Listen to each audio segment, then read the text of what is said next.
복음 22장입니다.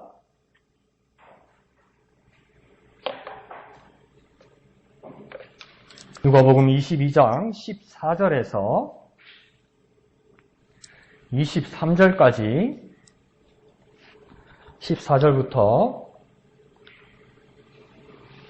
23절까지 다 같이 한 음성으로 읽겠습니다. 시작. 때가 이름에 예수께서 사도들과 함께 앉으사 이르시되 내가 고난을 받기 전에 너희와 함께 이 유월절 먹기를 원하였노라. 내가 너희에게 이르노니 이 유월절이 하나님의 나라에서 이루기까지 다시 먹지 아니하리라 하시고 이에 잔을 받으사 감사기도 하시고 이르시되 이것을 갖다가 너희끼리 나누라. 내가 너희에게 이르노니 내가 이제부터 하나님의 나라가 임할 때까지 포도나무에서 난 것을 다시 마시지 아니하리라 하시고 또 떡을 가져 감사기도 하시고 떼어 그들에게 주시며 이르시되 이것은 너희를 위하여 주는 내 몸이라. 너희가 이를 행하여 나를 기념하라 하시고 저녁 먹은 후에 잔도 그와 같이 하여 이르시되 이 잔은 내 피로 세우는 새 언약이니 곧 너희를 위하여 붓는 것이라. 그러나 보라, 나를 파는 자의 손이 나와 함께 상 위에 있도다. 인자는 이미 작정된 대로 가거니와 그를 파는 그 사람에게는 화가 있으리로다 하시니 그들이 서로 묻되 우리 중에서 이 일을 행할 자가 누구일까 하더라. 아멘. 23절 끝에 누구일까 서로 묻는다는 건 안다는 겁니까? 모른다는 겁니까? 모른다는 겁니다. 자꾸 몇 주 연속해서 그러네요. 자꾸 다 안다고 그러는 사람들이 얼마나 보기 싫은지. 왜 자꾸 이런 것만 보이지?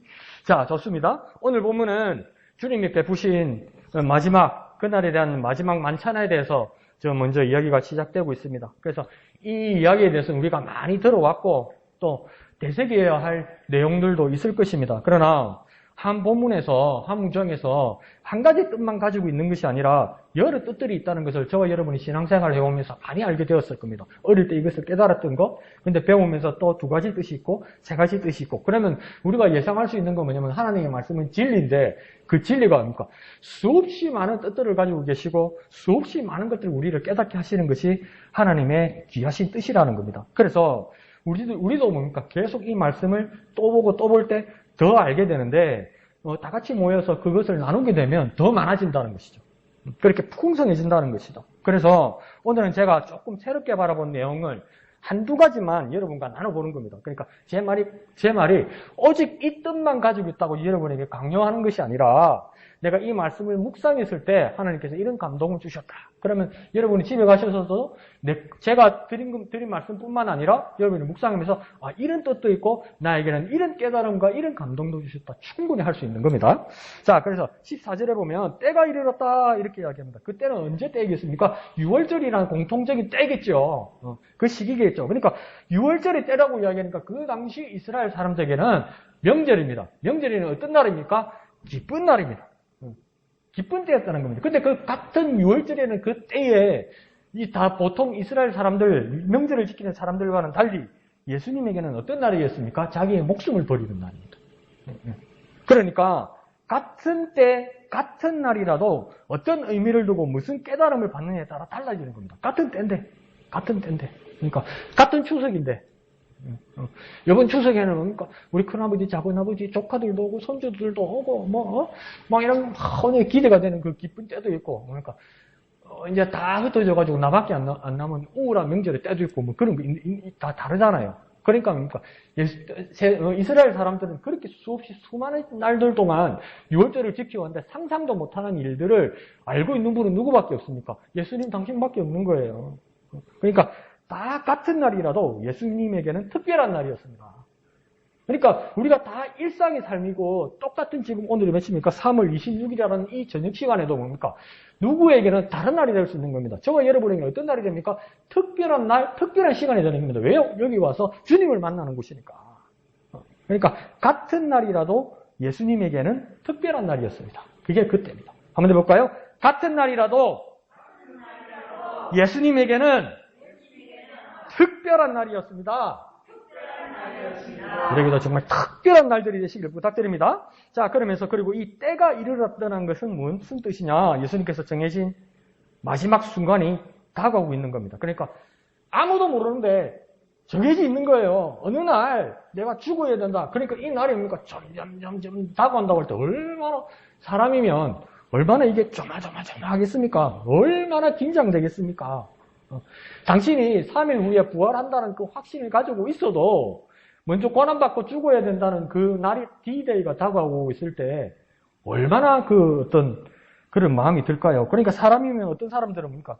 그 아주 중요한 날에 다가오는 것을 보고 막 긴장하고 막 전날 잠도 못 자고 그죠? 그리고 어떤 사람은 그 상황에 가면 막 너무 긴장해서 토하기도 하고 막 그러잖아요. 그죠? 쓰러지고 막 실신하고 막 그러기도 하는 거죠. 근데 뭡니까? 이제 예수님께서도 그 정한 날, 그 시간이, 그 때가 이제 얼마 남지 않았다는 겁니다. 얼마 남지 않은 것도 아니죠. 이제 하루 남은 거죠. 시간으로 따지면 24시간이 안 되겠죠. 그 카운트 숫자가 이제 얼마 남지 않았으면 이제 카운트 숫자가 0으로 이제 가게 되면 19, 8, 7, 6, 5, 4, 3, 2, 1 하고 더 이상 셀 숫자가 없이 0이 되어버리면 예수님은 우리에게 생명을 주기 위해 자신을 처절하게 처형장에 자신을 버려야 할 때가 온다는 겁니다. 그 뭡니까? 그 때가 이르렀다는 겁니다. 야, 이래 되면 명절이고 추석이고 설날이고 잘 아파. 그게 내한테 무슨 의미가 있나 싶겠습니까? 근데 예수님은 15절에 어떻게 합니까? 제자들과 마지막으로 그렇게 하고 싶었던 것이 있었습니다. 그러니까 마지막으로 예수님 죽기 전에 마지막으로 소원이 하고 싶은 게 있었어요. 그게 15절에 뭡니까? 내가 고난받기 전에 너희와 함께 이 유월절을 먹기를 원하고 원하였노라. 원하고 원하였노라는 뜻은 무엇입니까? 정말 원했다. 진짜 원했다. 이거 진짜 내 소원 중에 소원이었다. 근데 그 소원이 뭡니까? 이 명절에 너희들하고 마지막 저녁밥을 먹고 싶다. 이 말입니다. 이게 마지막 밥이다. 이 마지막 밥을 누구하고 먹을까 생각할 때 제자들 너희하고 마지막으로 먹고 싶었다. 이렇게 말하는 겁니다.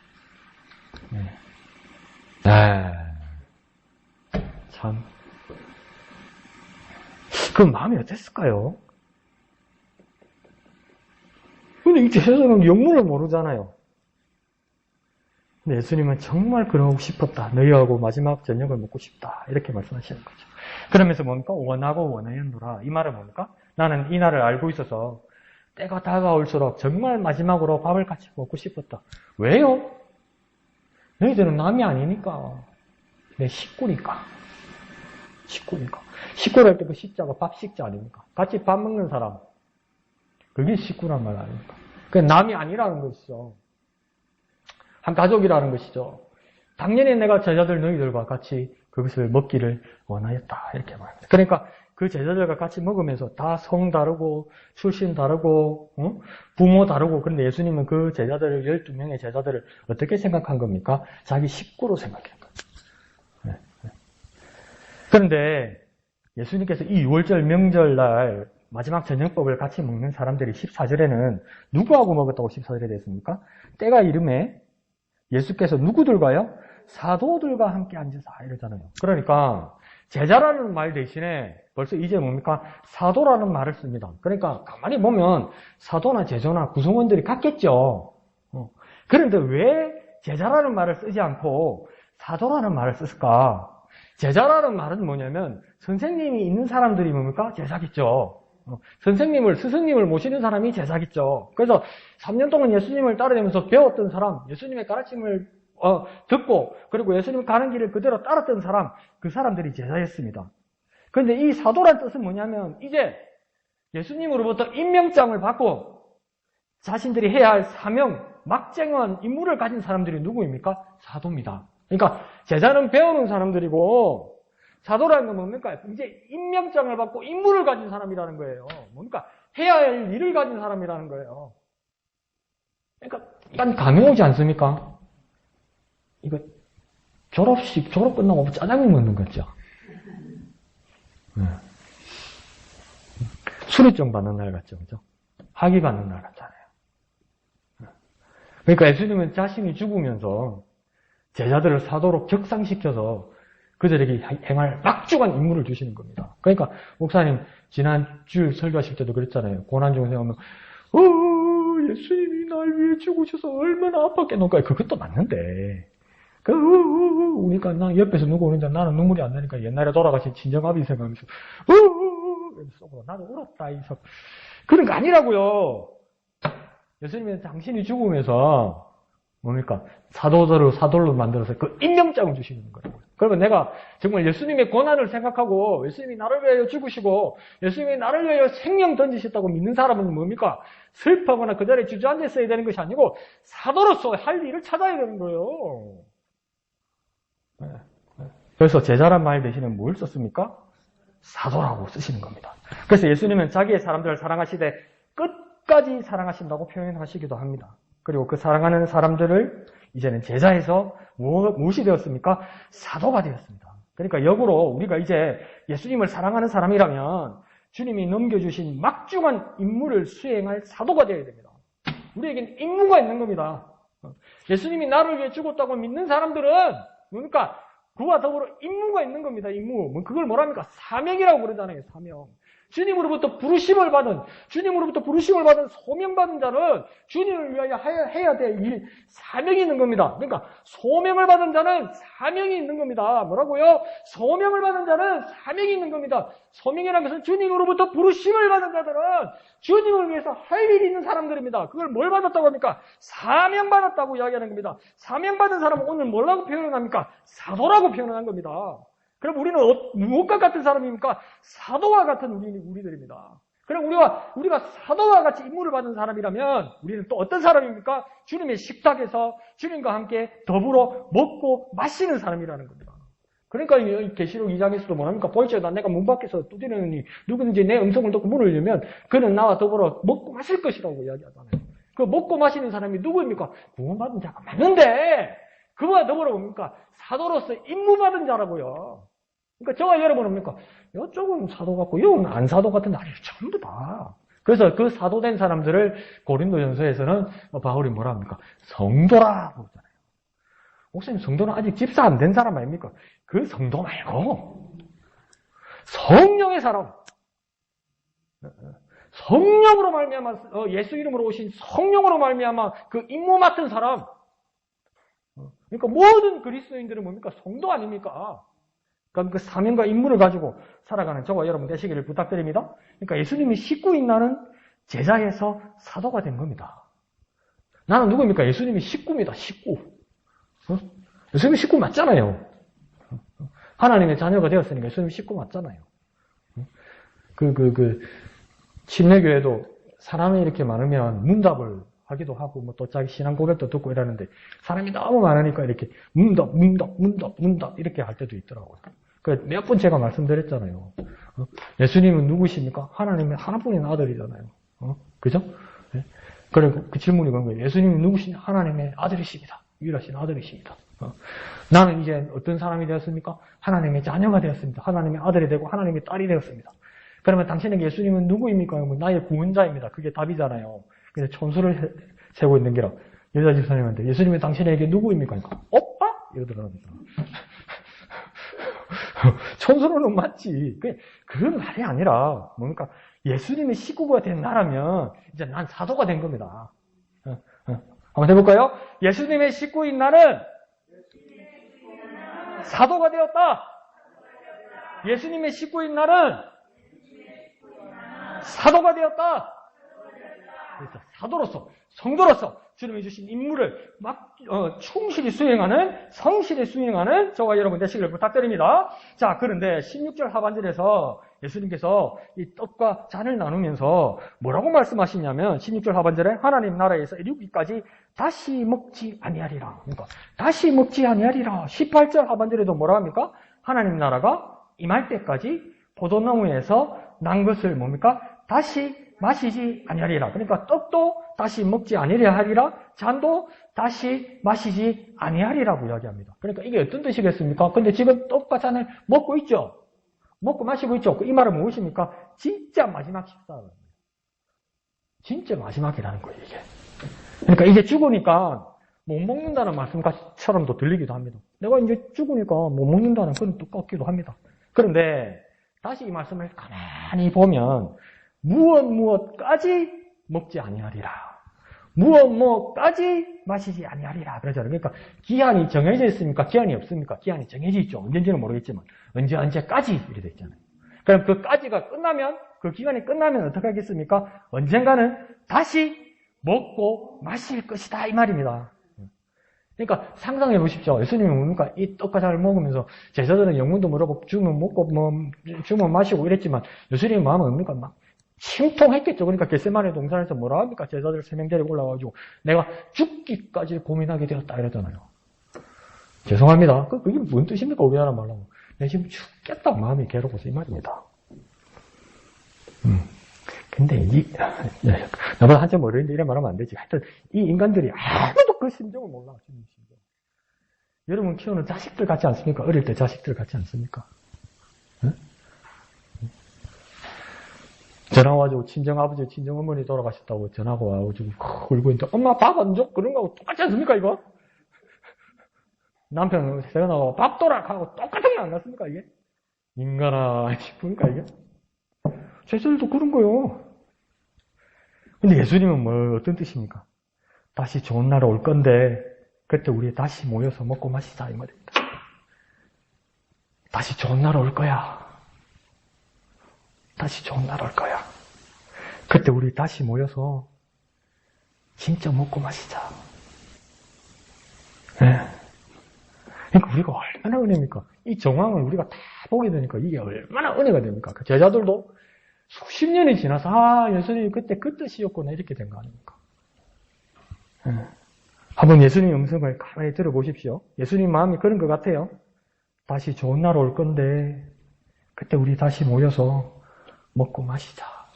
그런 깊은 주님의 마음이 있었던 것만 같습니다. 자, 이 기쁨의 그날 하나님 나라가 인자의 날이 되고 예수님이 자기의 날로 임하시는 그날 사도로서 성도로서 헌신한 우리는 그 기쁨으로 먹고 마시게 될 것이다. 그러니까 그날까지 우리는 무엇을 해야 됩니까? 사도로서 성도로서 우리가 헌신하고 열심히 주님을 위해서 일해야 한다는 겁니다. 그때 뭡니까? 주님 오신 그날에 우리가 기쁨으로 먹고 마시게 될 거라는 겁니다. 그러면 우리는 언제를 바라봐야 됩니까? 그날을 바라봐야 되는 거예요. 그날을. 우리는 그날을 바라보면서 사는 거예요. 그날을. 주님 오실 그날을 바라보면서, 그래서 주님께서 잔치상 보내놓고 다 같이 먹고 마실 그날을 바라보면서 사는 거죠. 그래서 그날에 내가 주님과 더불어 기쁨으로 먹고 마실 것이다. 그 소망을 가지고 살아가는 저와 여러분 되시길 부탁드립니다. 한번 해볼까요? 그날에 주님과 기쁨으로 먹을 것이다. 그날에 주님과 즐겁게 마실 것이다. 그날을 소망하고 바라보는 저와 여러분 되시길 부탁드립니다.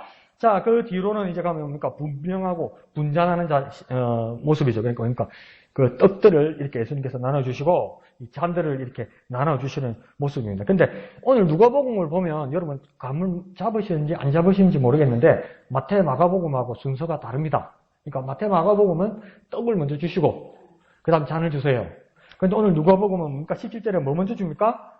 잔을 주고 날 보지 말고 성경을 봐야지. 자, 17절에 뭘 봅니까? 잔을 주고, 그 다음 19절에 뭐 줍니까? 떡 주고, 20절에 뭡니까? 다시 한번 잔이죠. 그러니까 이래 상황이 됩니다. 마태, 마가, 누가복음을 해서 떡잔, 떡잔, 잔떡잔 이라고 합니다.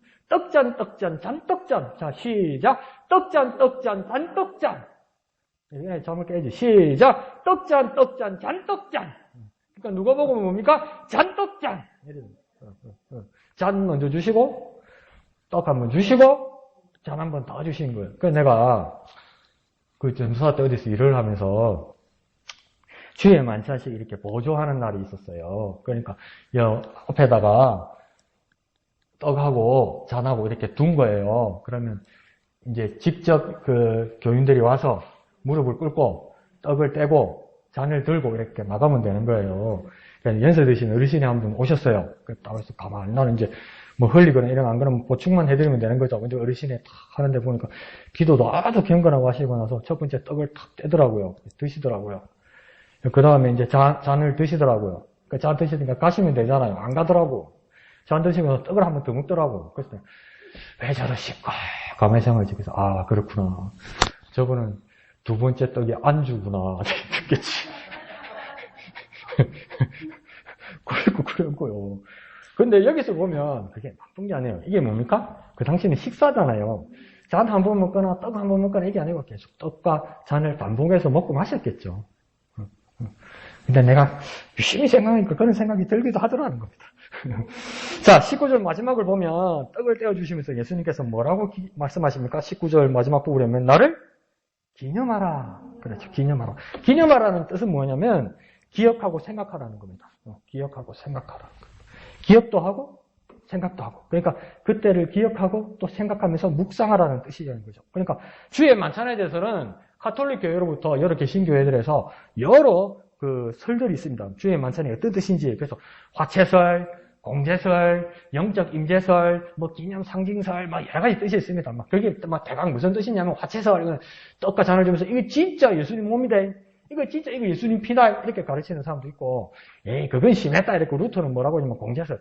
이 떡 안에 어디 예수님 살이 있다. 이 잔 안에 이 포도주 안에 예수님 피가 어디 부분이 있다. 같이 있다. 이렇게 말하는 게 공제설이고, 칼빈은 뭐냐면 심하다. 없는 걸 뭐라 그런 이야기 안 하면서 영적으로 팍 온다. 그러니까 뭘 하다가 예수쟁이들은 다 말 막히면 뭐랍니까? 다 영적으로 이러잖아요. 영적으로. 말만 막히면 영적으로. 아무 근거 없이 영적으로.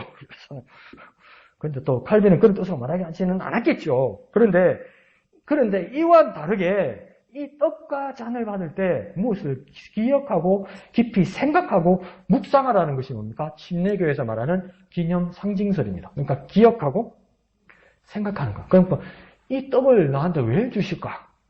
이 잔을 왜 나에게 주실까? 왜 그럴까? 생각해 보라는 겁니다. 생각. 생각을 하면 왜 이 떡을 주었을까? 이 떡은 떡 자체이거나 이 떡은 예수님 살 자체이거나 그것을 말하기 위한 것이 아니구나. 뭘 하라는 겁니까? 이 떡을 통해서 뭘 생각하라는 겁니다. 이건 무엇에 불과합니까? 상징이라는 거예요. 상징. 상징은 진짜입니까? 진짜는 아닙니까? 진짜는 아니죠. 근데 그것을 진짜로 생각나게 하죠. 그러니까 떡은 예수님의 살입니까? 살이 아니죠. 근데 이 떡을 통해서 뭘 생각합니까? 예수님의 살을 생각한다는 거예요. 찢으신 살을 생각한다는 겁니다. 그러니까 십자가에서 나를 위해 살을 찢고 피를 흘리신 그 예수에게로 쑥 끌려간다는 겁니다. 이렇게 내 생각이 그 현장으로 쑥 끌려가는 겁니다. 그러니까 그때 어떤 일이 일어납니까? 깊은 묵상이 지금 나에게 여전히 효력을 미친다는 겁니다. 역사적 순간만을 생각하는 것이 아니라 지금 나에게 여전히 그것을 기억하고 내가 생각하고 묵상함으로써 나에게 효력이 있다는 것을 느끼게 하는 것이 무엇입니까? 기념 상징설이라는 겁니다. 그 침례교회는 어떤 거 하는 겁니까? 기념 상징설을 믿는 것이죠. 그래서 침례교회는 엄격하게 말하면 성찬식은 없습니다. 거룩할 성자를 쓰잖아요. 그러니까 떡 자체가 거룩하거나 포도주 자체가 거룩하다고 말하지 않습니다. 떡은 떡이요. 포도주는 포도주로다지. 이거 승철 스님이가 이래 말할 수도 있지만 뭡니까? 그냥 떡이고 그냥 포도주라는 겁니다. 자체는. 그래서 뭡니까? 주의 만찬이라고 합니다. 이게 뭡니까? 예수님께서 그날 베푸신 저녁상이다 이 말입니다. 뭐라고요? 주의 만찬. 해볼까요? 시작. 주의 만찬. 뭐라고요? 주의 만찬. 침례교는 엄격히 말하면 뭐라고요? 성만찬 대신에 주의 만찬. 예수님께서 베푸신 저녁상이다 이 말입니다. 그리고 어떤 설을 믿는 겁니까? 기념 상징설. 시작. 기념 상징설. 뭐라고요? 시작. 기념 상징설. 기념 상징설 기억납니까? 기억하고 생각하는 것. 그리고 이건 뭡니까? 이 상징을 통해서 예수님이 나를 위하여 살을 찢으시고 피를 흘리신 것을 뭡니까? 기억하고 생각하고 묵상해내서 그 옛날 과거로 돌아가거나 어떤 것이 뭐 변화되거나 그거보다 더 중요한 게 뭡니까? 내 현재 나에게로 막 믿음으로 감동으로 역사하신단 말이에요. 그게 뭡니까? 기념 상징설이라는 겁니다. 오묘하죠? 침례교회니까 목사님 지금만 자랑하는가 보네 그렇게 생각할 수도 있는데 우리에게서는 뭡니까? 이게 정말 중요한 상황이라는 겁니다. 아시겠죠? 자, 그러면서 오늘은 차가 많이 밀려서 조금 일찍 마칠까요? 이렇게 20절에 예수님께서 이렇게 말합니다. 잔을 주시면서 내 피로 세우는 새 언약이다. 그런데 새 언약인데 20절 끝에 뭐라 합니까? 너희를 위해서 어떻게 한다고요? 붓는 것이라고 얘기한다. 그러니까 오늘은 좀 교단의 다른 입장을 말해서 죄송한데 세례는 뭡니까? 물을 찍는 거죠. 머리에서 찍는 거죠. 그럼 왜 머리에다 찍습니까? 여기까지 물을 찼다는 것을 그냥 의미하는 거죠. 근데 침례교는 뭡니까? 담가버리죠. 그러니까 진짜 막 푹 잠겼나는 걸 느끼죠. 이와 마찬가지로 예수님께서 피를 옛날에 성전에서는 제사장이 그렇게 들어갈 때 우슬조로 짐승의 피를 뿌렸지만 근데 지금 예수님의 피는 무엇입니까? 찍거나 뿌리는 것이 아니고 어떻게 한다고 이야기합니까? 너희를 위해서 붓는 것이라고 이야기한다. 뭐요? 남김없이 싹 다 준다는 거예요. 예수님 피 한 방울이라도 나에게 튀면 그게 능력이 되고 생명이 될 거는 맞는데 예수님의 마음은 그렇지 않다고요. 어떤 겁니까? 아낌없이 다 주신다는 겁니다. 아낌없이 부어서 다 주신다는 겁니다. 더 쉽게 말할까요? 쏟아 부으신다는 거예요. 쏟아 부어서 새 언약 주신다는 거예요. 쏟아 부어서 널 새롭게 만드는 새 약속을 주신다는 거예요. 그리고 21절에 예수님께서는 그렇게 말합니다. 은혜에 보라 나를 파는 자의 손이 항상 손이 나와 함께 상위에 있도다. 이렇게 이야기하죠. 그 사람이 누구였습니까? 우리 다른 복음서에 보니까 바로 유다였죠. 그러니까 예수님이 팔았는 게 배신자를 예수님은 알고 있었는데 제자는 아무도 몰랐습니다. 그러면서도 예수님은 뭡니까? 유다에게도 다 베푸십니다. 그리고 유다에게도 나중에 보니까 유다의 발도 예수님은 다 씻으십니다. 그러니까 예수님 뭐 어떤 거 하는 겁니까? 다 알고 있어도 그냥 은혜의 자리를 베풀 뿐입니다. 너는 델롬 안 델롬 가리는 게 아니고 그냥 예수님은 그냥 싹 다 베푸십니다. 그럼 우리는 예수님을 닮아서 사도로서 어떻게 해야 됩니까? 우리도 예수님처럼 은혜의 자리를 베풀 뿐입니다. 어떤 기대보다도 어떤 효과를 바라보기보다도 하시는 분은 하나님이라면 사도로서 직무를 받은 우리는 사도로서 사명을 받은 우리는 예수님처럼 은혜의 자리를 예수님처럼 베풀 뿐입니다. 한번 해볼까요? 우리도 예수님처럼 은혜의 자리를 베풀 뿐이다.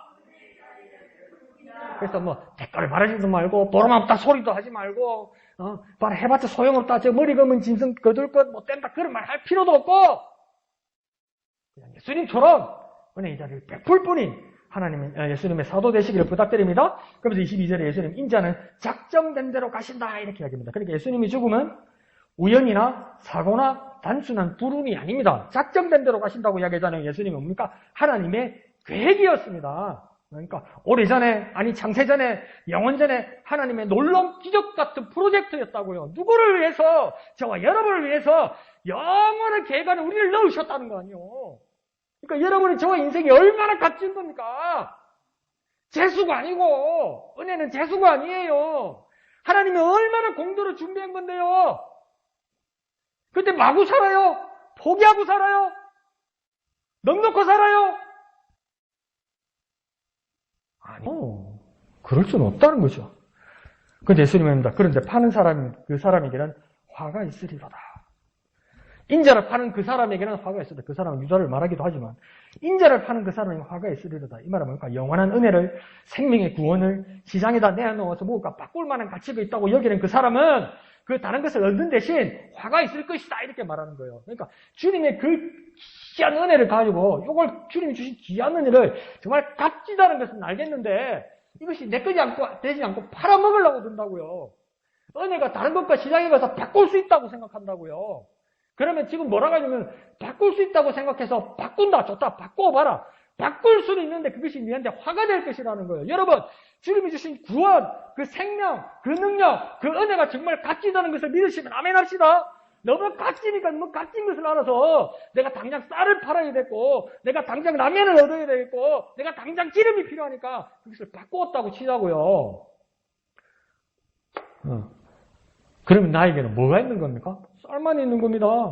생명과 은혜는 없는 겁니다. 그거하고 똑같은 거예요. 장롱 밑에다가 막 뒤지다가 보니까 할머니 금비녀가 나오는데 그 엿장사인데 엿바꿔 먹는 거하고 똑같은 거예요, 그게. 네? 지 입에만 달면 뭐해요, 그게? 영원전에 작정하신 예수의 구원은 그 무엇과도 바꿀 수 없습니다. 너무나 귀한 겁니다. 유다가 팔려고 들었다는 것은 뭡니까? 그 값어치를 제대로 몰랐다는 겁니다. 그 사람에게는 예수님 뭐라고 해야 합니까? 화가 있을 것이다. 그러니까 우리는 그 주님께서 우리에게 주신 그 은혜를 뭐라고 생각하면 됩니까? 유다와 달리 너무 귀하다. 이 예수님의 은혜는 너무나 귀하다. 예수님의 살과 피는 내겐 너무나 귀하다. 한번 해볼까요? 너무 귀하다. 너무 귀하다. 그냥 하나님이 1대1로 나 만나가지고 하나님 적극적으로 야, 네 구원, 네 은혜, 야, 네 생명 이래도 아싸 재수 이럴 수 있는데 그 크신 능력과 놀랍고 넓고 깊으신 그 하나님께서 창세전부터 저거 영원 전부터 1971년도 경남 진해에서 태어날 강균이를 기억하면서 준비하셨다고요. 여러분의 생년월일을 기억하시면서 여러분이 태어날 지역을 생각하시면서 그 창세전에 준비하셔서 그날에 주셨다고요. 이게 얼마나 귀한 겁니까? 얼마나 귀한 겁니까? 너무나 귀하다고요. 너무나 귀하다고요. 너무나. 내게 주신 은혜가 너무나 귀하다고요. 그 은혜를 붙드시는 저와 여러분 되시길 부탁드립니다. 자, 그런데 이제 23절에 보면 제자들은, 사도들은 고민에 빠졌습니다. 뭐라고 얘기합니까? 우리 중에서 이 일을 행할 자가 누구일까? 이 말은 뭡니까? 모른다는 거예요. 영어에서 누구일까? 이렇게 물어볼 때 who knows? 이러면서 누구 아느냐는 이렇게 물어보는 겁니다. 근데 그 같은 뜻이 뭐냐면 nobody knows 이랍니다. 아무도 모른다는 뜻입니다. 근데 영어 중학생 영어에서 배우면 그 같은 뜻입니다. Who knows? 누가 알겠느냐? 같은 말 nobody knows. 아무도 모른다. 또 한 가지 더 같은 뜻이 있습니다. 이게 영어 수거에서 배우면 세 번째 가장 그러니까 아무도 모른다는 뜻인데 영어로는 뭐라 썼냐면 God only knows 이랍니다. 그 말은 직역하면 뭐냐면 하나님만 유일하게 아신다 이 뜻입니다. 그러니까 직역하면 그냥 그 뜻이에요. 하나님만 유일하게 아신다인데 한글로 해석해 놓은 거 보면 뭐라 되는지 압니까? 아무도 모른다 이렇게 써 있어요. 아무도 몰라요. 제자들도 몰라요. 누가 팔고 어떻게 될지 아무도 몰라요. 상하고 인원해봤자 아무도 몰라요. 누구만 합니까? 주님만 아시는 거예요. 저희와 여러분의 삶, 소망이 있고 나름대로 계획이 있지만 그대로 됩니까? 믿습니다 하니까 됩니까? 믿음은 믿음이고 여러분의 계획은 계획 아니요. 인도하시는 분은 누구입니까? 그 걸음을 인도하시는 분이 누구이십니까? 하나님 아니십니까? 그러면 저와 여러분의 삶, 그 앞으로의 모든 일 누구만이 하시는 겁니까? 하나님만이 하시는 거예요. God only knows 이러는 거예요. 그럼 우리의 믿음의 고백은 뭡니까? 하나님만이 유일하게 내 미래를 아십니다. 이렇게 고백하는데 세상 사람들 정확하게 해석합니다. 그러니까 아무도 모르는 거지 이럽니다. 세상 사람들은 그게 같은 뜻이라고 믿어요. 우리는 믿음으로 내 삶을 하나님이 유일하게 아십니다. 이렇게 고백하면 세상 사람들은 맞다. 아무도 모른다. 이런다고요. 그게 같은 뜻이라고 믿는다고요. 그럼 우리는 다시 한번 더 큰 목소리로 믿음으로 고백할 것입니다. 주님만이 아십니다. 주님만이 아십니다. 주님만이 아십니다. 이 뜻은 뭡니까? 나는 모릅니다. 이 뜻이에요. 나는 몰라요. 주님만이 아세요. 그래서 그 주님만을 의지하는 저와 여러분 되시기를 부탁드립니다. 한번 해볼까요? 주님만을 의지합니다. 주님만을 의지합니다. 나도 나를 모르는 것을 나를 아시는 주님만을 의지하고 나아가는 저와 여러분 되시기를 거룩하신 예수님의 이름으로 축원드립니다. 한번 해볼까요? 주님만을 의지합니다. 주님만을 의지합니다. 나만을 아시는 주님만을 의지하기를 부탁드립니다.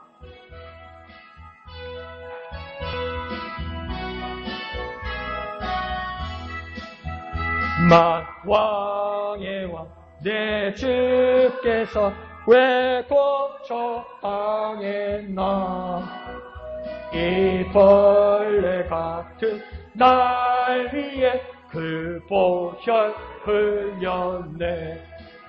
십자가 내가 정벌 때에 나의 마음에 큰 고통 사라져 오늘 믿고서 내 눈 밝았네. 참 내 기쁨 영원하도다. 늘 울어도 그 은혜 다 갚을 수 없네. 나 주님께 몸 바쳐서 주의 일 힘쓰리. 십자가 내가 처음 볼 때에 나의 맘에 큰 고통 사라져. 오늘 믿고서 내 눈 밝았네. 참 내 기쁨 영원하도다. 아멘. 이 시간 기도하실 때 나에 대해서 모든 것을 아시는 주님만을 의지합니다. 내가 모르는 나에 대해서도 모든 것을 아시고 준비하시는 주님만을 의지합니다. 주님만이 하십니다. 주님만을 의지합니다. 다 같이 기도하겠습니다. 주님만을 의지합니다. 주님만이 하십니다. 주님만을 의지합니다. 주님만이 하십니다. 주님만을 의지합니다. 주님만이 의지합니다. 주님만이 하십니다. 주님만을 의지합니다. 주님만이 하십니다. 주님을 오직 주님을 의지합니다. 주님만이 하시오니 주님만을 의지합니다. 역사하여 주시옵소서. 역사하여 주시옵소서. 오직 주님만을 의지합니다. 은혜 베풀어 주시옵소서.